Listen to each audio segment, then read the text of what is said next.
একবার হনুমানজি নিজের আপন মনে বসে কলা খাচ্ছিলেন। তখন সেখানে শনিদেব আসেন এবং বলেন, আপনার মজা করার দিন শেষ, এবার আমি আপনার ভেতর প্রবেশ করব।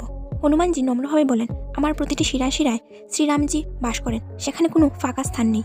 শনিদেব খানিক অহংকারে বলেন, মনে হয় আপনি আমার সাড়ে সাতির প্রকোপ সম্পর্কে জ্ঞাত নয়। সাড়ে সাতির প্রথম 2.5 বছর আমি মানুষের পায়ে অবস্থান করি, তাকে দিকভ্রষ্ট করে খারাপ পথে চালনা করি। তারপরে 2.5 বছর আমি মানুষের মস্তিষ্কে প্রবেশ করি, বুদ্ধিভ্রষ্ট করে দিই, এবং তারপরে 2.5 বছর আমি তার জিভে অবস্থান করে সকলের কাছে খারাপ করে দিই। এই বলে শনিদেব হনুমানজির মাথায় চড়ে বসেন। হনুমানজি কিছুটা মজা করার জন্য মাথা চুলকে বড় বড় পাথর নিজের মাথায় রাখে। এদিকে পাথরের ভারে শনিদেবের অবস্থা খারাপ হয়ে যায়। এরপর শনিদেব নিজের ভুল বুঝতে পেরে হনুমানজির কাছে ক্ষমা প্রার্থনা করেন। তখন হনুমানজি শনিদেবকে ক্ষমা করে দেন এবং পাথর সরিয়ে নেন। সেই থেকে শনিদেব কথা দেন যে কোনো রাম ভক্ত ও হনুমান ভক্তের সাড়ে সাতির প্রভাবে কোনো ক্ষতি হবে না।